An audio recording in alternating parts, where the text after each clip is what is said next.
प्याज के पराठे बनाने के लिए सबसे पहले हम आटा लगाकर तैयार कर लेंगे। तो इसके लिए एक मिक्सिंग बोल के अंदर 2 कप मैंने गेहूं का आटा लिया है।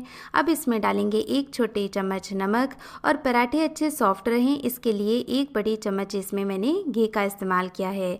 आप चाहें तो इसकी जगह तेल भी डाल सकते हैं। अच्छे से सारी चीज़ों को मिक्स करके फिर थोड़ा थोड़ा पानी डालते हुए बढ़िया सॉफ्ट आटा लगाकर हमें तैयार करना है। तो पहली टिप तो फ्रेंड्स यही है कि जब भी आप कोई भी स्टफ्ड पराठा बनाएं उसके लिए आटा एकदम सॉफ्ट लगाकर तैयार करें। तो इसे जब हम स्टफिंग पराठों में भरेंगे और उन्हें बेलेंगे तो वो ज़्यादा फटेंगे नहीं और स्टफिंग बहुत ही इजीली चारों तरफ पराठे में फैल जाएगी। बढ़िया स्मूथ सॉफ्ट आटा लगाकर मैंने तैयार कर लिया है। आटे को हमें रेस्टिंग टाइम देना है तो आटा ऊपर से ड्राई ना हो इसके लिए इसके ऊपर मैंने थोड़ा सा घी भी फैला दिया है। और अब इसे कवर करके हम 10 मिनट के लिए रख देते हैं। तब तक हम स्टफिंग तैयार कर लेंगे। स्टफिंग तैयार करने के लिए मैंने 4 मीडियम साइज के प्याज छील कर लिए हैं और अब इन्हें काटेंगे। प्याज के ऊपर का वाइट हिस्सा मैंने काट करके हटा दिया है और अब प्याज को इस तरह तिरछा रखते हुए हम लंबे स्लाइसेस में कट कर लेंगे पहले और फिर दोबारा तिरछा करके काट लेंगे।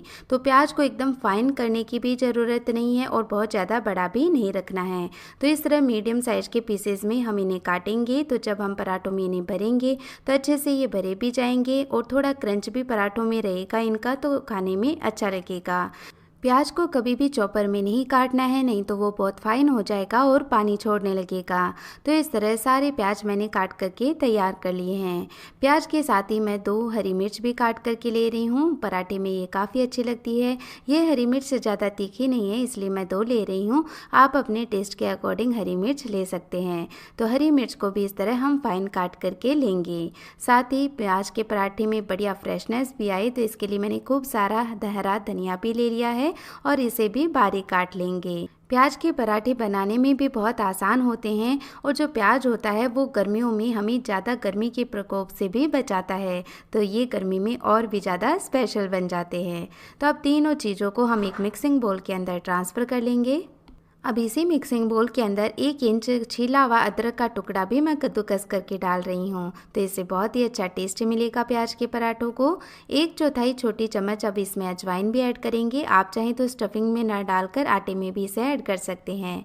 1 छोटी चम्मच डालेंगे धनिया पाउडर, आधी छोटी चम्मच लाल मिर्च का पाउडर, 1 छोटी चम्मच डालेंगे इसके अंदर आमचूर का पाउडर। साथ ही इसमें और भी बढ़िया टेस्ट लाने के लिए मैं इसमें सूखा हुआ पुदीना पाउडर भी ऐड कर रही हूँ। यदि आपके पास ये अवेलेबल नहीं है तो आप फ्रेश भी डाल सकते हैं या फिर कसूरी मेथी का इस्तेमाल भी कर सकते हैं। आधी छोटी चम्मच डालेंगे गरम मसाला और स्वाद के अनुसार नमक डालकर सारी चीज़ों को मिक्स कर लेते हैं। प्याज के पराठे बनाते समय सबसे बड़ी परेशानी तो यही आती है कि जब भी हम स्टफिंग में नमक ऐड कर देते हैं तुरंत प्याज है वो पानी छोड़ने लगता है और स्टफिंग गीली हो जाती है। तो वैसे तो इससे बचने के लिए जब भी आप पराठे बनाएं तो स्टफिंग में जो नमक है वो लास्ट में ऐड करें और फटाफट से उससे पराठे बनाना स्टार्ट कर दें। लेकिन जब भी हम पराठे बनाते हैं, एक पराठा बेलते हैं फिर उसे सेकते हैं तो टाइम लग ही जाता है। तो इससे बचने के लिए हम क्या करेंगे कि 2 चम्मच बेसन को लो फ्लेम पर 2-3 मिनट के लिए रोस्ट कर लेंगे। इससे हमें 2 फायदे होंगे कि इससे पराठों का जो टेस्ट होगा वो तो बढ़ेगा ही, इसके साथ साथ जो बेसन होगा वो स्टफिंग में ऐड कर देने से बेसन सारी नमी को अब्जॉर्ब कर लेगा। यानी जैसे ही प्याज पानी छोड़ेगा उसमें जो ड्राई बेसन होगा वो अब्जॉर्ब कर लेगा। तो जो स्टफिंग होगी वो खिली खिली रहेगी, बिल्कुल भी गीली नहीं होगी। बेसन को मैंने अच्छे से रोस्ट कर लिया है, बढ़िया खुशबू भी इसमें से आने लगी है। तो अब बेसन डालकर स्टफिंग को अच्छे से एक बार फिर मिक्स कर लेते हैं और अब ये हमारी बहुत ही स्पेशल टेस्टी स्टफिंग बन करके तैयार है। इस स्टफिंग को आप 2-3 घंटे ऐसे ही छोड़ देंगे ना तब भी ये बिल्कुल भी गीली नहीं होगी। तो चलिए अब आटा चेक कर लेते हैं। तो आटा भी रेस्ट ले चुका है। एक बार फिर इसे मैं थोड़ा सा गूंद कर स्मूथ बना लेती हूँ।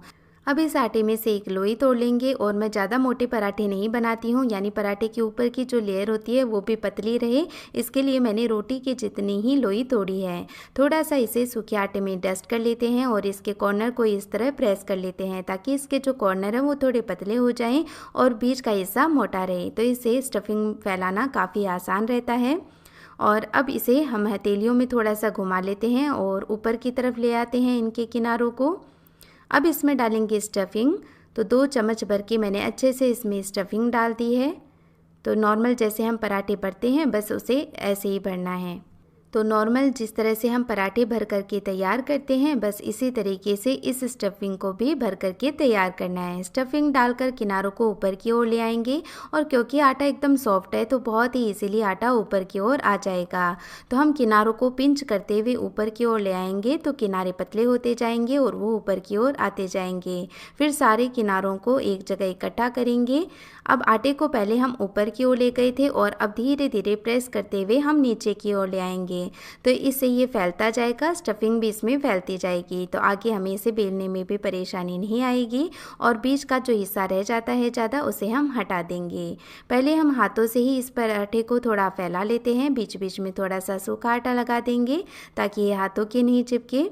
तो जितना पॉसिबल होगा हम इसे हाथ से फैला देंगे तो इससे स्टफिंग है वो ज़्यादा बाहर नहीं निकलेगी। फिर इसे फाइनल टच दे देंगे इस तरह बेलन चलाकर। तो हल्के हाथों से इस पर बेलन चलाएंगे तो स्टफिंग बहुत ही अच्छे से फैल जाएगी, सारा पराठा बढ़िया गोल और इक्वल हो जाएगा। और जब तक स्टफिंग इस तरह से झांकती हुई ना दिखाई दे पराठे में तब तक इसे बेल लें।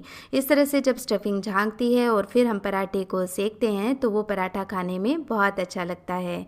अब लो फ्लेम पर मैंने तवा गरम कर लिया है और तवे का टेम्परेचर एकदम लो ही रखना है। ज़्यादा गरम तवे पर हमें पराठे को नहीं सेकना है। पहले शुरुआत में हम पराठे को दोनों तरफ से बिना घी या तेल लगाए हुए सेकेंगे और फिर हम इसे पलटकर घी या तेल लगाते हुए सेक लेंगे। जब भी आप कोई पराठा सेकें तो उसे लो फ्लेम पर ही सेकें, तो इससे क्या होगा कि जो घी हम लगाते हैं वो भी नहीं जलेगा, नहीं तो जले हुए घी का टेस्ट भी पराठे के टेस्ट को ख़राब कर देता है। और जैसे पूरी किचन में एकदम धुआं भर जाता है ना पराठे सेकते समय, वैसा बिल्कुल नहीं होगा यदि आप पराठों को लो फ्लेम पर सेकेंगे।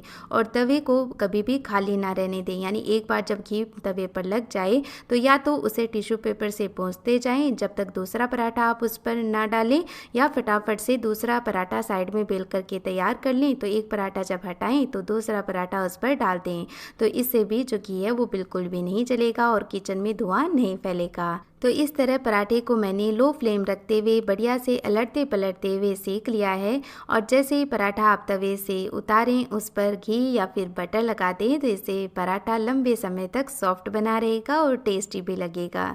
तो बस सेम वे में हम सारे पराठे इसी तरह से सेक करके तैयार कर लेंगे। तो ये हमारे बहुत ही सिंपल लेकिन टेस्टी प्याज के पराठे बन करके तैयार हैं। और थोड़े से प्याज से हम काफ़ी सारे पराठे बना करके तैयार कर लेते हैं। और एक प्याज का पराठा मैं आपको काट करके दिखाती हूँ कि इसमें स्टफिंग कैसी दिखाई दे रही है। पराठे के कॉर्नर मैंने चाकू से कट कर लिए हैं और ये देखिए कितना सुंदर पराठा बन करके तैयार हुआ है। स्टफिंग चारों ओर काफ़ी अच्छे से फैली हुई है। और प्याज के पराठे जब सेकते हैं तो स्टीम के कारण जो प्याज होता है वो थोड़ा सा स्टीम होकर पक जाता है, यानी इसमें हल्का क्रंचीनेस भी रहता है और हल्का सा ये सॉफ्ट भी हो जाता है। तो इससे ये प्याज के पराठे खाने में बहुत ही अच्छे लगते हैं। तो आप इन प्याज के पराठों को ऐसे भी खा सकते हैं, ये ऐसे भी खाने में बहुत अच्छे लगते हैं, या दही या अचार के साथ तो सर्व किया ही जा सकता है। तो फ्रेंड्स मेरी आपसे रिक्वेस्ट है आप भी इन टिप्स को फॉलो करते हुए एक बार ये प्याज के पराठे ज़रूर बनाएं और अपनी पूरी फैमिली